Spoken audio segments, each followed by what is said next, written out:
Todo este tema desde que conocimos la noticia.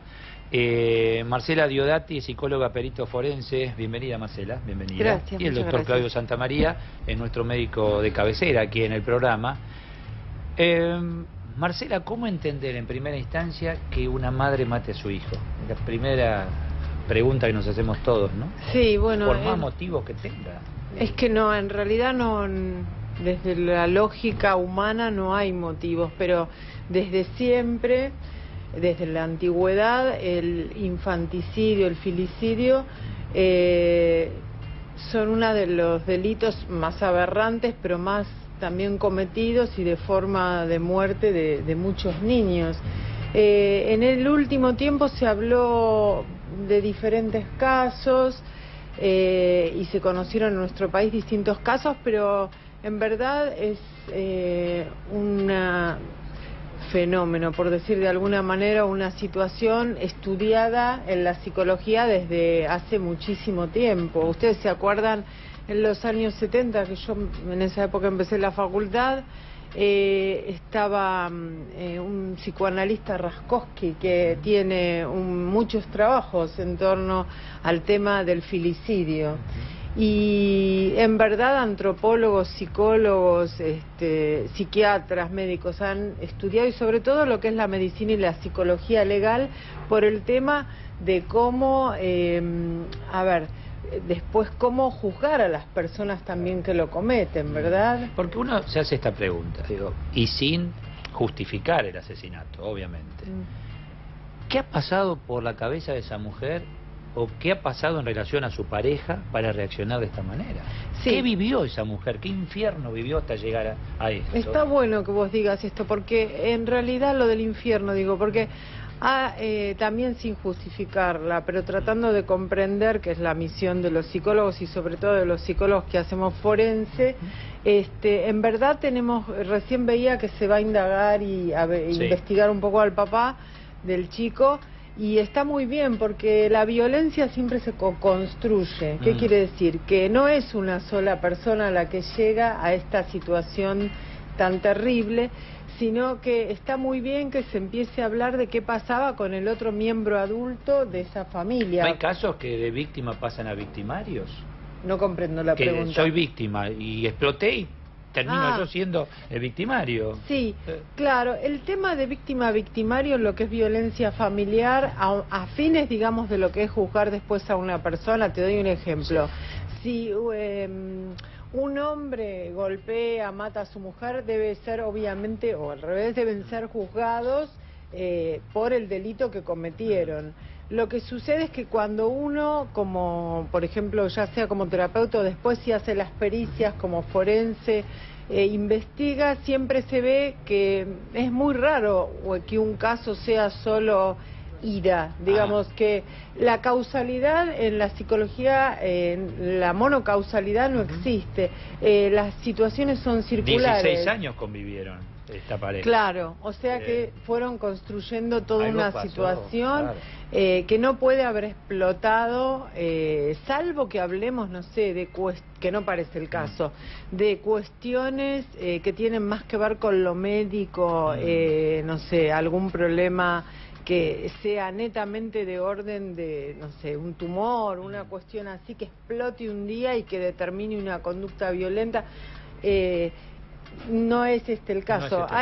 Digamos, hay situaciones, por ejemplo, hay un caso muy famoso a partir del cual se empieza a estudiar la falta de control de los impulsos, que es el de Phineas Gage, hace ya siglos, en donde un hombre sufre un accidente y por el tipo de lesión cerebral que tiene se vuelve impulsivo, pero parecería que no.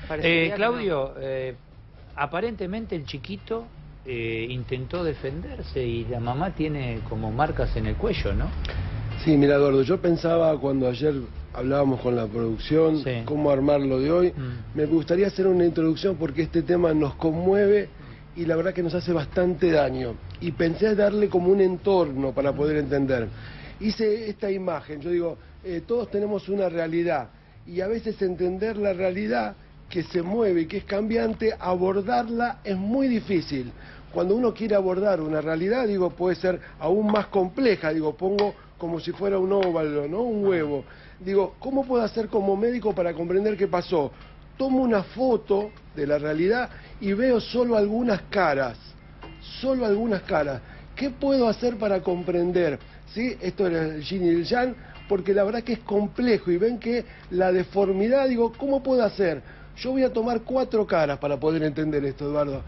Primero es entender, como decía la psicóloga, qué le pasa a una mujer o a alguien para poder hacer un asesinato de un hijo, que puede ser antes de que nazca un aborto, inmediatamente que nace un infanticidio o en este caso un filicidio, que un padre mate a un hijo. La segunda cara que voy a ver es qué pasa con la asfixia, qué le pasó a este chico, esto que vos preguntabas. Después reconocer una cosa más difícil, que es qué signos puedo encontrar en una autopsia para saber qué fue lo que pasó. Y la cuarta cara, la que me parece más importante para comprender, cómo podemos prevenir estos casos para entender por qué nuestra cabeza y nuestro corazón necesita una respuesta. Y en esto a veces, Eduardo, uno cree que viendo puede entender. Voy a hacer una prueba muy simple. Vos sabés que esto es un lápiz para ver cómo los sentidos nos engañan. Así como mucha gente nos engaña, yo voy a poner este lápiz en un vaso de agua y usted va a ver que está quebrado. Y en realidad no está quebrado. Yo lo saco y no se quebró. ¿Qué quiero decir? Que los sentidos o la falta de información hace que uno tome conclusiones que en realidad son falsas. Para entender, hay muchos opinólogos, para entender uno tiene que conocer, construir la verdad y tener un método. Porque este caso es muy difícil y lo podríamos tomar de varias aristas.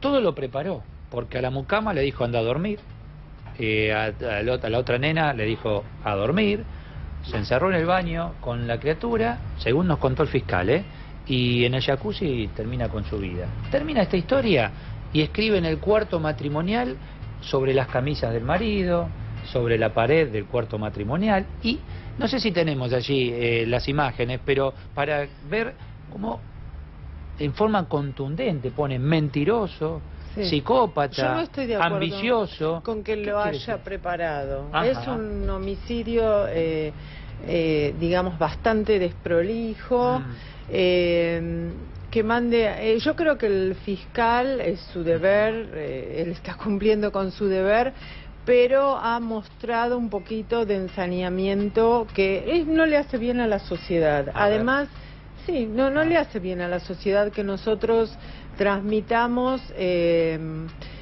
odio o transmitamos una situación de aversión hacia, ni siquiera a esta mujer, sí al hecho, pero no a las personas que lo componen. Yo estoy totalmente de acuerdo con el doctor que recién se va a saber, uno se va a poder aproximar a la verdad, y los que se van a aproximar primero van a ser los peritos, claro, en fin, que son expertos, que no son opinólogos. Yo en estos días vi un festival de opinólogos, así como dice el doctor, personas que he denunciado y he llamado y me he ocupado mucho de esto, sé que no tienen título. Pero y que usted como profesional, a ver, lee esto, a ver, mujer despechada.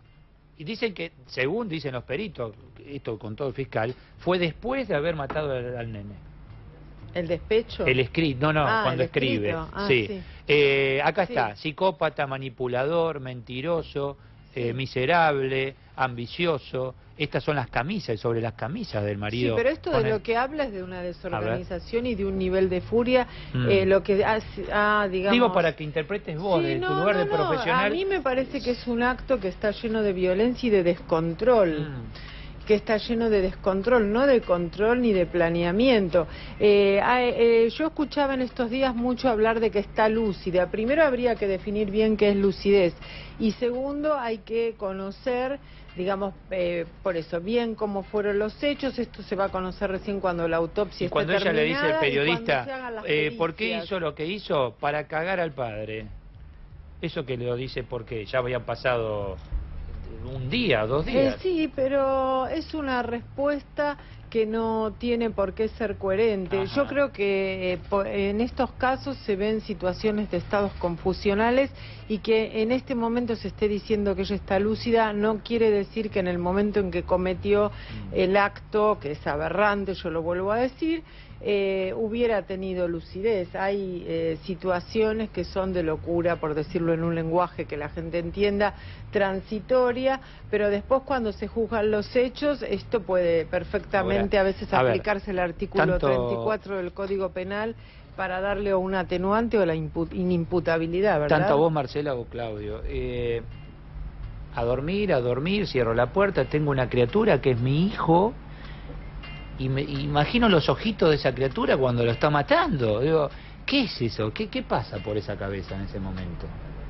¿El odio hacia el marido? ¿Qué? ¿O es difícil de explicar? No, lo que pasa por la cabeza de ella, como digo, se va a saber en las pericias. Y si ella estaba en un estado de locura, nosotros lo digo con un lenguaje en que la gente entienda, hablamos de una situación confusional. Una persona que yo no puedo saber que este es el caso, pero yo quiero explicar que vieron que nosotros a veces sentimos una gran angustia, digo en general los que nos denominamos neuróticos y estamos en la realidad y sabemos qué está pasando en este momento, y a veces nos aborda la angustia y no podemos con nosotros mismos. En situaciones de estados de psicosis, de, digamos, trastornos en donde la persona, aunque sea momentáneamente, sale de la realidad vivible, de la realidad en la que estamos viviendo todos, el estado el tipo de ansiedad, digamos, es comparable con el de una persona a la cual se le dice te vas a morir dentro de un minuto, o mucho peor, y que lo toma pésimamente. Entonces, el niño deja de ser una persona, un ser humano y su hijo para convertirse en un objeto. Esto yo ya lo he dicho, esto pasa mucho en la violencia, que no es solo un objeto de ella. Parece que este pobre chico era un objeto entre estos padres. El amor o la debilidad del padre, parece, porque tenían 3 hijos. Por eso es un objeto. ¿Viste? Es como romper, digamos que pasó ya los límites, pero bueno, hay gente que rompe el auto. Porque es el instinto maternal, es decir, un animal a los pichones los cuida y no los toque porque mata por sus pichones. ¿Cómo esto? Sí, otros se los comen, pero son animales, no hay razón. Pero igual está probado, hay situaciones en donde el tipo de homicidio en hijos, lamentablemente, bueno, no, lamentablemente hay homicidios de hijos, pero digo, se produce siempre con el hijo menor, casi siempre, ¿sí? Porque a veces hay situaciones, hay un autor, bueno, que habla y desarrolla todo el tema del apego, que también se da en los animales, de hecho primero es observado en muchos animales, en donde con el hijo menor, digamos, es el que quizás se ha consolidado menos el apego. Por eso, en general, a pesar de que a veces parece que las madres y los padres miman más al más pequeño, es con cual se ha establecido menos lo que se llama ligazón de apego, que es un tema muy complejo y muy estudiado en psicología, y por eso los homicidios con niños se dan en general en las familias, siempre con el hijo menor. Claudio. No, yo pensaba, vos preguntabas qué le pasaba por un hijo, lo que explica, digo, ¿por qué el hijo menor, aparte de esto del apego, digo, es el más indefenso, el que tiene menos resistencia, ¿sí? Yo pensaba en el hijo y cómo un hijo puede ver y pensar qué puede hacer en ese momento que una madre, digamos, te quite la vida. Y la muerte que tuvo este chico es realmente tremenda, porque fue una muerte por asfixia. Recordemos que todos necesitamos nuestra vía respiratoria, respiramos por la nariz, por la boca, sigue por la laringe y luego va a los pulmones, ¿sí?, por la tráquea y los bronquios, y llega finalmente al alvéolo, que tiene aire, y la sangre se oxigena en ese sector. Imagínese si yo este alvéolo, que acá lo pinté de amarillo, lo pongo en este bol, y en ese bol, en vez de entrar aire, empieza a ingresar agua. Eso impide, y el agua esta es en este caso agua dulce, con lo cual el daño que produce se llama hemólisis, pasa a la sangre, genera un edema, impide que el oxígeno pase a la sangre y la persona empieza a sufrir una asfixia. De hecho, el 90... ¿Es lento ese proceso? Ese proceso es bastante lento, es muy doloroso, Eduardo, muy angustiante. Uno puede hacer una prueba simple cuando nada y bucea, o te tapas la nariz un rato, ¿sí? Uno se empieza a angustiar. ¿Por qué? Porque el oxígeno no llega al cuerpo. Yo traje para que vean digamos, este aparatito que es un oxímetro de pulso, ahora va a empezar a medir, digamos, está al revés. A ver, para que me lo pongo ahí, así lo cambiamos. Está midiendo el 99% de saturación de oxígeno y el otro valor es el pulso que tengo en este momento. Cuando empieza a faltar el oxígeno, porque el pulmón se llena de agua, el oxígeno no llega ni al cerebro ni al corazón, uno se empieza a angustiar, se empieza a desesperar, empieza a subir el pulso, incluso se genera un reflejo que se cierra la laringe, y entre 5, 10, 12 minutos, en los chicos el tiempo es mayor, se genera la muerte. La verdad que es una muerte horrenda por asfixia. Marcela, ¿por qué, desde tu lugar de profesional, crees que eligió esta forma de asesinar a su hijo? Porque es una de las más comunes. Digamos, yo voy Pero a lenta y hacer... traumática. Sí. Porque... Pero efectiva. Perdón, porque es de una frialdad enorme lo que estoy diciendo, pero en esto tengo que ponerme desde una perspectiva así como muy neutra para poder analizar, más allá de que realmente también, como a todas las personas, me produce escalofríos pensar en no solo lo que decía el doctor, sino que en ese nene estaba viendo la cara de la madre haciendo esto, ¿no? Es una cosa espantosa. Pero yo por ahí hablo un poco porque al hacer forense todo el tiempo me la paso leyendo estadísticas, y también esto lo que ayuda es, digamos, después a descubrir y a entender y a descubrir bueno, el homicidio, cuestiones que tienen que ver con el homicidio, ¿no? Pero la muerte por inmersión es una de las más utilizadas por los progenitores para acabar con los hijos. Igual es interesante ver, digamos, este es un caso original en este sentido. En general la estadística también lo que muestra es que son muy pocas las madres que primero intentan asesinar a un hijo. Segundo, no la mayoría, pero gran cantidad de estas mujeres, que es, como te digo, una cantidad muy, muy ínfima al lado de los padres del hombre que mata a sus hijos, en general fracasan y en general están psicóticas. O sea, que son madres que están muy perturbadas psicológicamente, y muchas, aún estando muy perturbadas, fracasan. Hace muchos años se hablaba, ahora ya no se habla, de la psicosis maníaco-depresiva. Cuando yo estaba en la facultad, ahora se habla de trastorno bipolar. Y en la psicosis maníaco-depresiva lo que se veía con bastante frecuencia, por la mala medicación que existía en ese momento, ahora no pasa esto, es que las mamás mataban a sus hijos y además se mataban ellas cuando entraban, digamos, en una descompensación. Acá parece que un intento hubo, ¿no? Posiblemente. Parece que sí, porque se cortó las muñecas y tomó pastillas. Sí. ¿no? En general eran formas mucho más violentas, tipo bonzo, o sea, se incendiaban con el hijo, porque lo que se pretendía además era como espiar una culpa, era como una cuestión de sacrificio, digamos, de entrega. Eso fue algo muy estudiado, porque pasaba que mujeres o saltaban por las ventanas con los hijos, o se incendiaban, o se quemaban con el hijo. A veces, como digo, como por, digamos, sintiendo con cuestiones quizás místicas, que de esa manera redimían un pecado. Claro. Muchos nos preguntamos, si tu problema era con tu pareja, ¿por qué te la agarraste con el nene? ¿Por qué no fuiste directamente? Y a ver, si tenías decisión de matar a esa persona o hacerle daño, ¿por qué con el chico y no a él directamente? Sí, yo igual lo que más me pregunto es qué pasó con los otros, digamos. Mucha gente está cuestionando a los médicos y psicólogos. Hay comentarios también de que hubo un abandono, una firma de un alta que no fue... internada, sí, pero todavía no se sabe muy bien cómo fue que salió. A veces hay una denuncia del marido. Sí, pero también, ¿no? Hay una amenazó con matar a los chicos. Pero hay una situación en donde, no sé si está confirmado en esa versión, que hubo un alta sin el consentimiento médico, y eso es grave. Ahora, acá también yo me pregunto qué pasa con lo social, porque en estos casos en escuelas por ahí muy humildes, de gabinetes de escuelas humildes, los trabajadores sociales tienen un primer plano.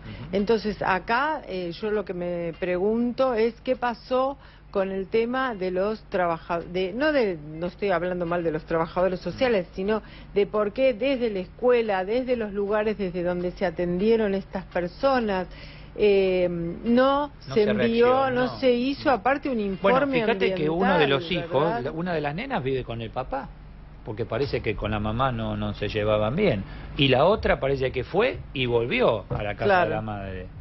O sea, hay una situación ahí. Hubo Eduardo, ahí una cosa importante, una denuncia del papá. Sí. Él retiró a los chicos en enero y no se sabe por qué cuestión volvieron a la casa. La hija del medio se quedó con el papá porque se iba mal. Sí. De hecho, declara la hermana mayor que a la noche escuchó un grito y no le pareció, le llamó la atención. La noche del asesinato. Del asesinato. Y como estaba peleada con su mamá, no salió a ver, que seguramente era una reacción de defensa del chico de 6 años que se estaba defendiendo de la mamá. Con lo cual lo hace más tenebroso y macabro esto. Y entonces sí es importante qué pasó con los otros, cómo nos involucramos con un hecho así. La verdad que a veces uno no quiere ni pensar y piensa que estas cosas no van a pasar. O que no pasan en un country, que ya tenemos muestras de que pasa bastante en los countries, pero a veces uno piensa la violencia solamente en las clases más humildes. No, esto tiene que ver con por todo supuesto, tipo de clases, pero en los colegios no se meten, por ahí estos chicos seguramente iban a colegios pagos, y bueno, entonces en un colegio por ahí más humilde, en donde es un, no sé, o provincial o municipal o lo que sea, enseguida van a estar las trabajadoras sociales en la casa todo el tiempo y se van a denunciar y ver, digamos, qué hacer. Bueno, tal vez quien dio el alta sin la confirmación médica tiene que ver con esto también, ¿no? No, pero esas cosas que vuelva a casa igual. No, yo no estoy segura de esto. Me lo dijo la otra vez un periodista en un programa al que fui, lo mencionó que había digamos una firma. No, esto lo hizo un familiar, ojo.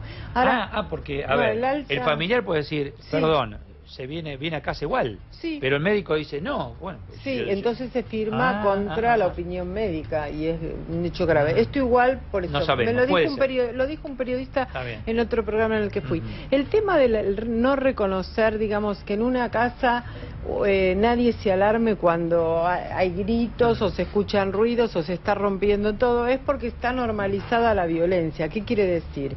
Que la violencia es moneda corriente. Entonces, en una casa en donde todo el tiempo se pegan, no digo que sea esta, pero pasa, en donde todo el tiempo, digamos, se insultan o se rompen cosas, exactamente, esto se llama normalización de la violencia y es donde después, lamentablemente, se terminan, digamos, las situaciones con finales terribles como este.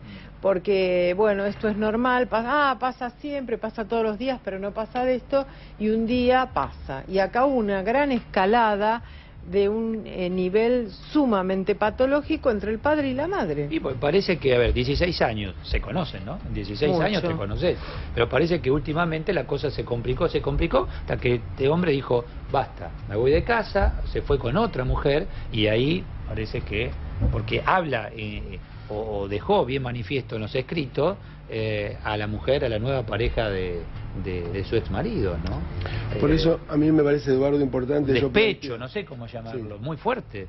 Esto causa tanto dolor hablar de este tema, que me parece que un tema que tenemos que reflexionar es cómo puedo prevenir como papá, como docente, digamos, y esto es cómo explicar. Yo pensaba, ayer hablaba con mi hija antes de venir para acá, y hablábamos de cómo se aprende el amor, cómo haces para que tu hijo se relacione, cómo le explicás que no llegue a la violencia, cómo explicar que el amor es compartir y no poseer al otro, porque cuando el hombre se fue, la mujer se sintió que su vida perdió sentido, y para dañarlo, porque no volvía, le mató al ser más querido que era su hijo. Entonces, aprender que el amor es compartir y no poseer, y que la vida sin el otro existe, porque lo que esta mujer debe haber pensado en su alienación mental es que la vida no tenía sentido sin su marido, y entonces para dañarlo, porque él no volvía, le quitó lo más preciado tomando al hijo como un objeto. Por eso hablar del amor, enseñar el respeto, ¿dónde está el límite? Esto de que la violencia no se haga cosa de todos los días y uno no escucha ni vea y le parezca normal, me parece que es la cosa a hacer, porque uno dice, ¿cómo hago para que un hijo de uno no se llegue a esa situación? ¿Y cómo hago para que la violencia que nos afecta a todos no estar metida Vos sabés en el que medio? cuando los escucho, y esta semana mientras veíamos incluso la imagen del chiquito, Sí. ¿qué pensará un chiquito que vive en un hogar con esta situación de acostumbramiento, de violencia? ¿Por qué no puede pensar un nene, ¿y si esto me pasa a mí? Sí, sí, No, y puede aparte, ser, sí, tranquilamente. hay cuestiones que fueron un poco imprudentes. Hay que decir que esto no es algo común. Los papás tenemos que hablar de este tema, no sé cómo se pueda. Pienso también en los compañeros de colegio de este nene, que va a haber que tomar cartas en el asunto y de una manera muy eficaz. La verdad que yo te voy a contar algo. A nosotros, yo estoy hace mucho tiempo en el Borda y vos sabés que hay jueces que son realmente muy eficaces y muy inteligentes. Me acuerdo ahora de una jueza, Bocio, que nos mandó una vez una familia en donde había habido una muerte de un chiquito por inmadurez de los papás. Era un bebé, una bebé. Y luego hubo otro bebé que fue, digamos, también apareció con algunas fracturas que eran sospechosas, por lo cual los abuelos muy bien tomaron cartas en el asunto. Bueno, se hizo lo que correspondía y en realidad no era, digamos... ¿Qué se hizo? Se los puso en un tratamiento, se sacó al chico, al bebé que todavía tenían ellos, se evaluaron las causas de por qué había fallecido el primer hijo y se hizo un tratamiento familiar, que es un tratamiento complejo. O sea, la terapia familiar, y en estos casos requiere no de un psiquiatra o un psicólogo, sino de todo un equipo, una cámara Gesell, un montón de sesiones, y del juzgado la participación de la jueza, que a veces venía y veía ella misma las sesiones, y de asistentes sociales. O sea, mucho trabajo, y se revinculó a los papás con la segunda hija. O sea, tomar a tiempo es vital. Prevenir. Es vital. Gracias, gracias, No, al gracias, contrario. Claudio. Muy buen día. Repasamos la información, 9 de la mañana, 28 minutos.